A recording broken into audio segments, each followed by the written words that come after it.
Hei, huomenta. Mitä mieltä oot? Voiko kielitaidottomana matkustaa? Itse on juuri Kuopion lentokentällä matkalla Helsinkiin. Helsingistä sitten jatketaan matkaa eteenpäin.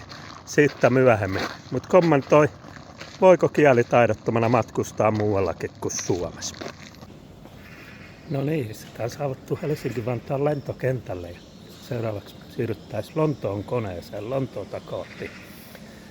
Äsken kyselin teiltä, että voiko matkustella kielitaidottomana, niin itse en osaa englantia oikeastaan pätkääkään. Niin vähän pistää jänskättää, että voiko Lontooseen mennä, vaikka ei englantia osaisi.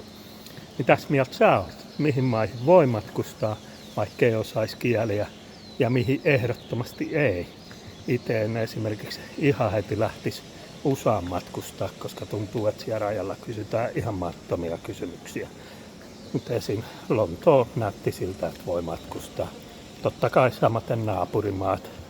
Puolaan voi mennä kielitaidottomana. Kaverin kanssa oltiin Etelä-Afrikassa kesäkuussa. Kaveri toki osaa englantia. Mie en, mutta vaikutti kyllä, että sinnekin voisi lähteä. Vaikkei niin englanti taittuiskaan. Että ei siellä rajalla kysytty, että millä tuut, millä yhtiöllä ja kauan meinaat viipyä. Ehkä niistä vielä selviäisi jopa kielitaidottomanakin. Ja kyllähän siellä maassa pärjää sitten, kun näyttelee ruokalistalta mitä haluaa ja mitä haluaa juua. Ei siellä paljon multa tarvitse puhua. Hotelliin mennessä heti sanoo, että no English. Niin kyllä ne ymmärtää ja vievät vaikka kädestä pitää huoneeseen saakka. Joten kommentoi tuonne, mihin voi matkustaa ja mihin ehdottomasti ei kielitaidottomana. No niin, Lontoossa ollaan. Käytiin vähän tuossa Big Benillä ja Buckinghamin palatsella. Ja täällähän Lontoossa on tosi helppo liikkua tällä metrolla. Google Mapsiin vaan laittaa, että mistä lähtö ja mihin haluaa.